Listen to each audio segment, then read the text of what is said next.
नमस्कार।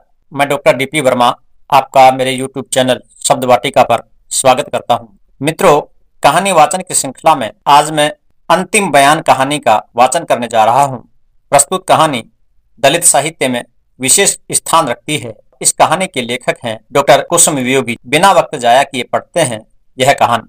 सूरज की किरण छिटकने से पहले हलकारे अपने अपने बैलों को ले खेतों पर जा चुके थे। जैसे ही सूरज की किरण फूटी, गांव बस्ती की बहु बेटियां खाली बर्तन ले कुएं की ओर चल। सुबह सुबह पनघट पर पनिहारियों द्वारा पानी भरने का दृश्य गांव के वातावरण को और मनमोहक बना जाता। मजदूरी करने वाले अपने अपने घरों से निकल काम को चल पड़े। गाय भैंस के न्यार फूस को रोजाना की तरह अतरो, कमला और भरतरी भी घर की चार दीवारी लांग खेतों की ओर निकल पड़ी थी। चारों पांचों की टोली बन चुकी थी न्यार लाने को। अतरो अपनी न्यार टोली में खूबसूरत कुंवारी जवान लड़की। कमला और भरतरी दो दो चार चार बच्चों की माँ, लेकिन अतरो रिश्ते में ननद लगती थी चारों। जब भी मस्खरी सूझती तो तीनों चारों मजाक कर लेती अतरो से। सूरज कुछ ऊपर चढ़ने के कारण गर्मी अधिक बढ़ चली थी। गांव के प्रधान का लड़का अतरो पर मिट चला था। उसकी आए दिन की हरकतों को देख कमला और भरतरी उसकी मनसा भांप चली थी, लेकिन अतरो से कुछ न कहती। राजेंद्र अतरो को देख दूर से ही प्यास बुझा लेता, परंतु होठ सूखे के सूखे रह जाते। जब भी ये टोली न्यार काटने जाती तो राजेंद्र गांव के टीले पर मजनू सा बैठा रहता।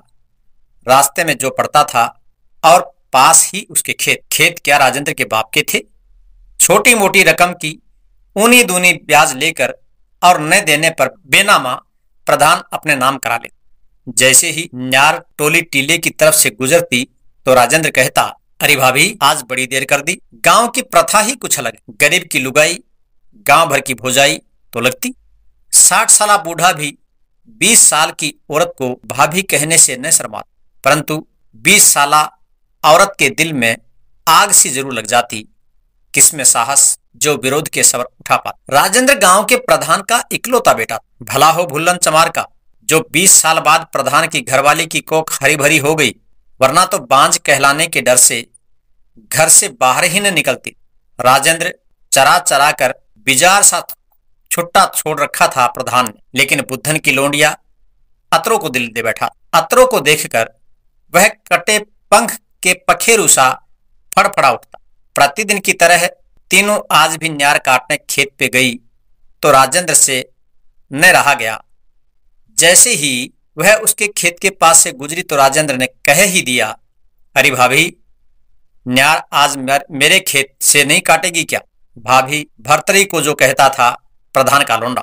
भरतरी उसकी निगाहें भाप चली थी। यह सब देख अतरो से न रहा जाता। तभी कमला बोली, जब कह रहे हैं तो काट लेते हैं न्यार। कमला का भोलापन भरतरी और अतरो से न सहा जाता। राजेंद्र की आंखों से निकलती आग दोनों को झुलसा जाती। न्यार काटने का कर्म लगातार चलता रहा। राजेंद्र तीनों की अस्मिता को न्यार फूस के आगे बौनी समझ बैठा था। एक दिन राजेंद्र के खेत से न्यार काट कर तीनों घर को जाने लगी। तभी राजेंद्र बोला, भाभी तू और कमला जाओ, अतरो से कुछ खास बात करनी। राजेंद्र की बात सुनकर भरतरी और कमला सकपका गई। आज जल्दी है, फिर कभी। लेकिन वह उसकी बात न समझ सका और तीनों झांसा दे बचकर निकले। न्यार की गठरी उठाए रास्ते भर तीनों चर्चा करती जा रही थी। तभी अतरो नागिन सी पुकार कर बोली, भाभी, अगर उसने मुझे कुछ कह दिया तो फिर देख, दराती से गन्ने सा कतर कर रख दूंगी हरामखोर को। गांव वाले देखते रह जाएंगे। अतरो कमला हक बका गई थी उसकी बात को सुनकर। हाय, तू क्या कह रही है? गांव में गाज गिर पड़ेगी कुछ हो गया तो फिर तू खोल कर रख देना हरामखोर के आगे। अब तो अतरो की आंख में खून उतर चला। भरतरी ने कहा, अतरो, कल से हम तीनों किसी और रास्ते से चलेंगे न्यार काट। अतरो बोली, क्यों? कमला ने तपाक से कहा, अतरो, भाभी ठीक ही तो कह रही है। क्या खाक ठीक कह रही है? डरो मत, मैं सब देख लूंगी। कोई चार हाथ पैर नहीं है ठकुरा के। रोजाना की तरह जैसे ही तीनों न्यार काटने गई, अतरो को देख राजेंद्र मुख कली सा खिल गया। रोजाना की तरह तीनों ही न्यार काटने गई। अतरो को देख राजेंद्र का मुख कली सा खिल गया और तीनों अलग अलग दिशाओं में न्यार काटने चली गई। राजेंद्र की निगाह अत्रों पर गिद्ध सी गड़ी रही। ज्यों ही तीनों अपनी अपनी गठरी सिर पर लाद कर निकली तो देखा राजेंद्र हाथों में कट्टा देसी पिस्तौल लिए बैठा है। कभी उसकी नाल खोलता तो कभी कारतूस डालकर निकाल। भर्तरी उसकी मनोस्थिति भांप चली थी, लेकिन कल की बातों से अत्रों की मर्दानगी पर नाज हो चला। अरे भाभी, काट लिया न्यार? भर्तरी ने झट हाँ कर दी। गाय भैंस को ही न्यार फूस डाल प्यास बुझा देगी अत्रो? या? राजेंद्र ने कहा। अत्रो अंदर ही अंदर तेजाब से उफन पड़ी और उंगलियों में दराती घुमाने लगी। कमला खड़ी खड़ी यह सब देखती सुनती रही। तभी राजेंद्र ने कहा, भाभी तू कमला के साथ जा, अत्रो अभी आएगी थोड़ी देर में। अत्रो भी कामुकता के भेड़िए के शिकार को आतुर हो चली थी। जैसे ही दोनों घर की ओर चली, राजेंद्र ने हाथ में लगे तमंचे को चूम लिया। अत्रो, हाँ, गठरी उतार देने सिर से, खड़ी खड़ी थक जाएगी। जैसे ही अत्रो ने गठरी सिर से उतारनी चाही, राजेंद्र ने लपक कर गठरी उतारने को हाथ बढ़ाया तो वह अत्रो को ले खेत में जा गिरा। कमला और भर्तरी के पैर गांव की ओर नहीं पड़ रहे थे, कहीं कुछ। दोनों अनर्थ के बोझ तले दब चली थी। राजेंद्र अत्रो को बातों बातों में बहलाने फुसलाने लगा। जैसे ही राजेंद्र ने कपड़े उतारे, उसका पुरुष तन चला था। थोड़ी देर बाद अत्रो सिर पर न्यार की गठरी उठाए घर की ओर चल पड़ी। रास्ते में बीचों बीच कमला और भर्तरी उसका इंतजार कर रही थी। अत्रो, इतना कहते ही भाभी और कमला पसीने पसीने हो चली। अत्रो की शेरनी सी लाल आंखें देख कुछ पूछने का साहस न बटोर सकी। अत्रो, अरे भाभी क्यों बैठी है यहाँ? घर चलो। पांव ही नहीं पड़ते जीजी? अरे चलो न, क्यों घबरा रही हो? सब ठीक ठाक है, लेकिन आज तो न्यार की गठरी का बोझ और दिन से कहीं ज्यादा लग रहा था। तीनों अपने अपने घर जा काम काज में व्यस्त हो चली। कमला रात भर छप्पर की तिलियां गिनती रही, आंखों से नींद उचट चली। और भर्तरी अत्रो की मर्दानगी पर फूली ने समा पा रही थी।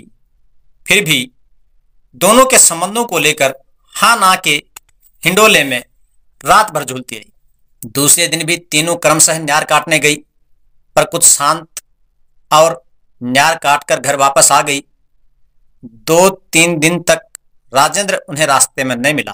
एक दिन कमला ने पूछ ही लिया, भाभी राजेंद्र नहीं दिख रहा कई दिनों से, गया होगा कहीं, वरना कहां जाकर मरता है। अत्रो समुद्र के अतल तल में गोते लगा रही थी। राजेंद्र जब 2-3 दिन तक घर नहीं आया तो गांव में हलचल मच गई। कहां गया राजेंद्र, कहां गया? तभी गांव के थाने में प्रधान ने गुमशुदगी की रिपोर्ट दर्ज कराई। भर्तरी और कमला का रोम रोम सिहर चला था, लेकिन एक दूसरे से कुछ कह नहीं सकी। चौथे दिन सूरज की किरण फूटी भी नहीं थी कि कुएं में पड़ी लाश की खबर गांव भर में फैल चुकी। पुलिस की सायरन बजाती गाड़ियों की सी साए की आवाज ने गांव को ढक सा लिया था। गांव के लोग कुएं के पास जंगल के पेड़ से उग चले थे। प्रधान और गांव का सरपंच पुलिस को लेकर कुएं के पास पहुंचे, जिसकी सूचना गांव का जमादार पुलिस को पहले ही दे चुका। कुएं में पड़ी बेटे की लाश देखकर प्रधान बेहोश होकर गिर पड़ा। दूसरी तरफ पुलिस जंगल सी उगी भीड़ पर लाठियां भांजने में मशगूल थी। इतने में प्रधान की घरवाली का जबड़ा भी चला। कोई मुंह पर पानी डाल रहा था तो कोई पंखा सा बनाकर कपड़े से झल रहा था। कैसा कहर बरपा था। लेकिन भर्तरी और कमला यह सब सुन पत्थर हो चली। अत्रो रोजाना की तरह अपने कामकाज में मस्त। जैसे ही पुलिस ने कुएं में कांटा डाला तो लाश कांटे में मछली सी फंस ऊपर उठ चली थी। जैसे ही फूली लाश पानी से बाहर निकली, लाश की बदबू से सारा वातावरण गंधिया चला। सब ने अपने अपने मुंह कपड़े से ढक लिए। कैसी विडंबना। लाश के पंचनामे को जैसे ही दरोगा आगे बढ़ा, भीड़ उसके पीछे पीछे हो चली। तभी सिपहिया ने लाठी हवा में तैराई और भीड़ पीछे को हट चली। लाश को देख घड़ी की सुई थम सी गई थी। कुएं की मुंडेर पर लगे नीम के पेड़ के ऊपर बैठे कौवों की कांव कांव की आवाज वातावरण को और कर्कश बना दिए जा रही थी। 3-4 सिपाहियों ने लाश की टांग हाथ पकड़कर बोरे सी जीप में पटक। सारा का सारा गांव स्तब्ध हो चला था। जीप में लाश को डलवाकर दरोगा सिविल अस्पताल की ओर बढ़ा तो धुआं और गर्द गुबार से पगडंडी धुंधला चली। पीछे पीछे गांव के लोग अपनी अपनी सवारी से सिविल अस्पताल की ओर दौड़ चले। सिविल अस्पताल गांव से 1 मील की दूरी पर ही सटा था। धीरे धीरे अस्पताल के आंगन में मजमा सा जुड़ चला था। बड़े बूढ़े बीड़ी सुटिया सुटिया कर घटना पर चर्चा कर रहे थे। कोई आत्महत्या बताता तो कोई हत्या, जितने मुंह उतनी बात। सब अपना अपना आकलन प्रस्तुत कर रहे। सरपंच गांव के प्रधान को ढाढ़स बंधा रहा तो कोई कुछ और कह रहा था। गांव वालों को मामला कुछ अधिक गंभीर नजर आ रहा। राजेंद्र को ऐसा क्या हुआ जो कुएं में? सारे दिन के थके हारे लोगों की भूख से आंतें मरोड़ चली थी। चोरी छुपके एक एक कर चाट पत्ते चाटने चले जाते और आकर टोली में बैठ बीड़ी सुटियाने लग पड़ते। सिविल अस्पताल में बीड़ी के ठूंठों का ढेर लग चला था। दोनों खोमचों वालों की मौज हो चली थी। पूरा गांव जुमड़ चला था सिविल अस्पताल में। पोस्टमार्टम करवा कर लाश गांव के लोगों को थमा दी। पोस्टमार्टम की रिपोर्ट देखकर दरोगा की सांसें एक पल को रुक गई। अचानक एक कोने में जाकर दरोगा ने सरपंच को आवाज दी। सरपंच लड़खड़ाता हुआ दरोगा की ओर बढ़ा और प्रधान के खैर गवाह भी। तभी दरोगा ने डपट कर कहा, यहाँ क्या है? क्यों भीड़ लगा ली? जाओ वहीं बैठो। इतने में एक आदमी दौड़कर काठी कफन ले आया। लाश को भैंसा बुग्गी में डालकर गांव की ओर लौट चली। सारी की सारी भीड़ पीछे पीछे उलट चली। हादसे की खबर सुनकर आसपास के लोग भी प्रधान को सांत्वना देने पहुंच चुके, मगर गांव की जनानियों में काना फूंसी चल रही थी। कैसा कहर बरपा है प्रधान के ऊपर। घरवाली की आंख रो रो कर पथरा चली थी। ज्यों ही लाश को नहलाने धुलाने के लिए कपड़े उतारे तो लाश के आसपास खड़े लोग विस्मय भाव से देखने लगे। प्रधान की आंखों के आगे पुनः अंधेरा छा गया। एकाएक बेहोश होकर गिर पड़ा। तभी 2-3 आदमी दौड़े दौड़े गए और एक लोटा पानी लाकर हाथ से मुंह पर पानी का छींटा देने लगे। प्रधान अचेत सा पड़ा रहा। पुलिस वाले सिविल ड्रेस में तफ्तीश में जुट पड़े। भीड़ में नए नए चेहरे आन खड़े थे। घटना जैसी हो चली थी। शमशान में लाश फूकने सभी चल दिए। नंगी लाश देखने वालों के मुख से उफ तक न निकली और लाश गांव के शमशान में फूक दी। परंतु पुलिस हरकत में आ गई थी। पोस्टमार्टम की रिपोर्ट देखकर मामला हत्या का है या आत्महत्या का, इसी को सुलझाने में जुटी। पुलिस की सूंघ कुत्ते की सूंघ से ज्यादा होती है, अगर सूंघने पर आ जाए तो, वरना तो रिपोर्ट होने पर कौन प्रवाह करता। मामला भी तो संगीन था। उस पर गांव का प्रधान। पुलिस हरकत में तो आनी ही थी। शक की सुई सारे गांव पर जा टिकी थी। गांव के लोग पत्ते सा थर थर कांपने लगे थे, मानो जुबान को लकवा मार गया। तफ्तीश करते करते पुलिस की गाज अतरों पर जागी। तभी पुलिस ने अतरों को हिरासत में ले लिया। अतरों को थाने में चलकर बयान देने को कहा। गांव की लड़की को थाने में जाता देख गांव के लोग एक हो चले। गांव के एकत्रित लोगों ने समवेत स्वर में कहा, दरोगा जी, जो बयान लेना है यही गांव के लोगों के सामने लो। 7वीं जमात की बेटी गांव की भी बेटी होती है। तभी दरोगा तुनक कर बोला, चिंता मत करो, बयान लेकर इसे छोड़ देंगे। 2-4 आदमी चलना चाहो तो चलो। परंतु गांव में आज तक ऐसा नहीं हुआ था जो गांव की लड़की बयान देने थाने कचहरी जाए। बहन बेटी तो सबके हैं। तभी अतरो तिड़क कर बोली, दरोगा जी बयान चाहिए। अतरो की बात सुन गांव वाले बुत हो चले। भरतरी और कमला का तो लहंगा ही गीला हो चला था। तभी अतरो दहाड़ कर बोली, गांव वालों और सिपैया, तू भी सुन, बयान चाहिए, जरूर दूंगी, जरा रुक। ज्यों ही अतरो अपने घर की ओर दौड़ी तो पुलिस पीछे पीछे दौड़ चली कहीं। तभी गांव के सरपंच ने कहा, दरोगा जी पीछे मत दौड़ो। और दरोगा वहीं टट्टू सरीके ठिठक कर रह गया। जैसे ही अतरो कागज का बंडल लेकर छप्पर से बाहर आई, दरोगा की बाँछें खिल गई। अतरो जंगल सी भीड़ के बीच आकर बोली, गांव वालों सुनो, दरोगा को बयान चाहिए तो सुनो मेरा बयान।